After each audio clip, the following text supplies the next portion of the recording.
Hey parents, my name is Caitlyn Stowe and I am a certified birth educator as well as a birth doula. I just had my first baby about 6 months ago, and my husband was my birth support partner and he was just all around the best. I relied on him so much for not only physical but also emotional support, so I can tell you firsthand how important it is to have the best birth support partner as a laboring mom. My main role as a doula is labor support for mom, but also coaching and educating dad or whoever the birth partner is on how to support mom during labor. As the birth partner, you are mom's main support, and this is such an important role to not ever be taken lightly. So with that being said, here are my top 5 birth tips to be the best birthing support. So my first tip is to educate yourself. Do not wing this.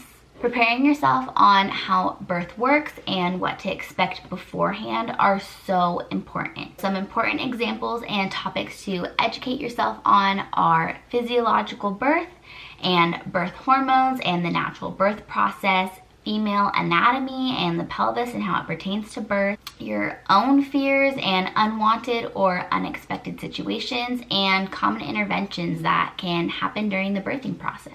Other ways to make sure that you are educated and informed is to go to birth classes with mom, help her make her birth plan, and then double check that you understand that birth plan and everything on it. Practice and know comfort measures and pain management techniques so you know how to support mom in this way while she's in labor. Some great pain management and comfort techniques to go over and practice beforehand is counter pressure like hip squeezes, massage, hydrotherapy like the shower or the tub. I guess you don't necessarily have to practice that one, but just knowing that it is an available option for mom is super important and helpful. Using the TENS unit machine, using hot or cold washcloths on either mom's forehead, neck, or the back, or even using a hot and a cold washcloth at the same time.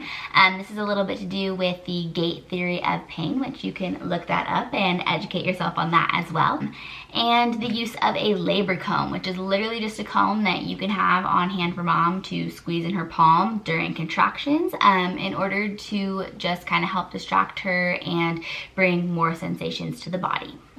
Okay, my second tip, which is an important one, well, all of them are important, but this one is extra good, and that is to know your role in labor. Your only job while mom is in labor is to support her, whatever that may look like for her. It's so important to know that mom does not need saving. She can do this, and she just needs you to know that you fully believe in her. It can be super uncomfortable and even nerve-wracking to see your partner in so much pain. She will probably be making noises you haven't heard her make before, asking for help, saying she can't do this, and even telling you how much pain she's in. It's important to prepare yourself that this might be the case beforehand. That way you can stay level-headed, you can know she's okay, remember her birth plan, utilize the comfort support and pain measures, and just make sure that you can support her emotionally, as this is going to be such a vulnerable and hard time for mom. Another good tool in making sure that you can follow through with being the best support for mom is to check your headspace before mom goes into labor. Address the fears, as the unknown can be so scary. Your fears are valid, and most birth partners do have fear that they need to just address and go over before mom is in labor. If your fears and worries start to seep into your labor support, you're just going to be doing mom a disservice by not being fully mentally available to her. Don't let your own panic and uncomfortableness show. Just focus on being calm, cool, and collected. That way you can really do your best in supporting mom. My third tip is to keep mom in her primal birthing brain. So once usually active labor is going, it's normal for mom to really get into her zone. So kind of turning into herself, starting to be a little bit more quiet. This is really called just her primal birthing brain. So it's so important to keep mom here and to not take her out of it. This is all going into the natural birth process as her birth hormones really start to work and the birthing process just fully starts to take place. So one of these super important birth hormones is oxytocin. You might know oxytocin as the feel-good hormone or the love hormone, but this also plays a huge role in labor. So some fun facts about oxytocin is that it actually stimulates the contractions that help thin and dilate the cervix. It moves baby down and out of the vagina, it helps release the placenta, and it can actually limit bleeding at the site of the placenta. So focusing on the contractions, dilating and thinning the cervix, and helping baby move down is really what labor is all about. So with that being said, oxytocin is one of the main hormones in labor. Boost oxytocin by making sure that mom feels happy, safe, and loved. You know mom best. You know how to do those things. You can laugh with her, you can dance, you can kiss her, you can just make her feel all the love and support. You can also set the environment here. So you can dim or turn off the lights, you can get essential oils going, turn on her birth playlist or hypnobirthing whisper, and make sure that there are minimal distractions. So these are all things that will also continue to boost oxytocin. Keep mom in her primal birthing brain. You can also anticipate her needs and do not ask her questions. So don't make her think of what to do next and how to bring down her pain levels. Just start offering your support and taking action. So you can go get cold washcloths or a fan if she seems hot. Tell her that after her next contraction, you're going to move her to the shower or you're gonna help her switch into a different labor position. If you think mom needs water, don't ask her if she needs water, just give her water with a straw in it, and if she wants water, she'll take a sip, and if she doesn't, then she won't. So keep things simple, keep mom just in her zone, and make sure that you're doing everything to support that and not taking her out of it. And don't let anyone else take her out of that zone either. My fourth tip is to be a mirror. So mom will most likely just be following your lead during labor. If you're calm and collected, mom will also be calm and collected. If you start to panic while mom's having a hard time, she'll also probably start to panic. So watch your body language.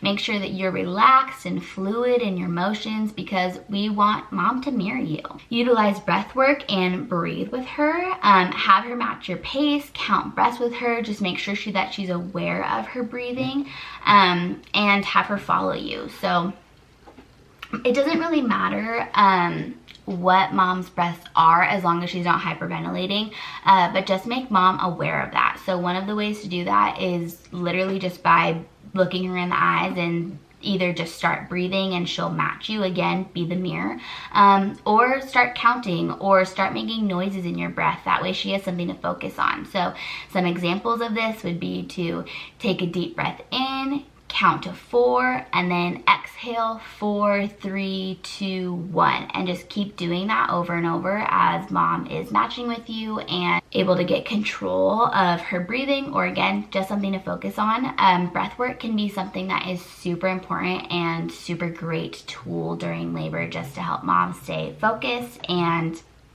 make sure, again, she's staying in her primal birth brain, and can actually just focus on her relaxing her body.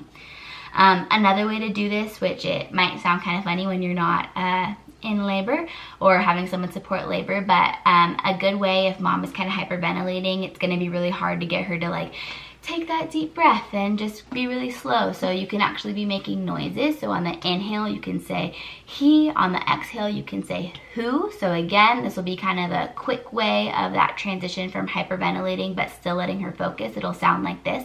He, who, he, who, he, who. So again, it's just kind of really getting that breath work and making sure that she's aware of her breathing pattern and can focus and tune into you. So as you're trying to get mom to mirror you and relax, sometimes you will actually have to verbally tell her to relax, but make sure to be specific here. So don't just say relax.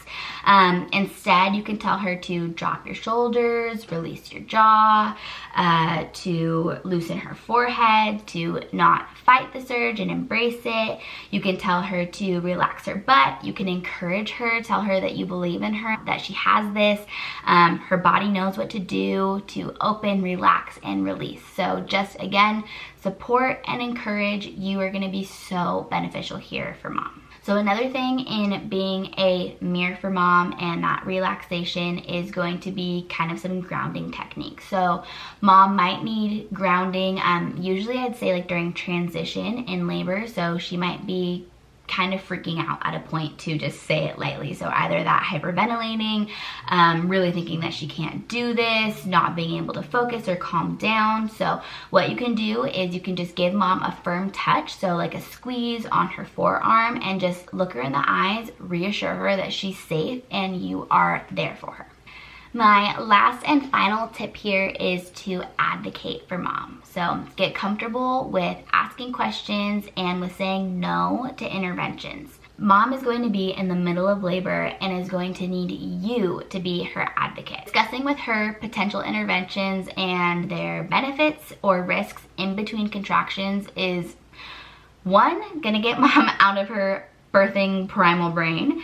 Number two, it's going to drop her oxytocin levels. And number three, it's probably going to be nearly impossible. This brings me back to tip number one, to educate yourself. That way you can make informed decisions about these interventions and you don't have to be trying to discuss it with mom to see if that's something that she's gonna want to be doing.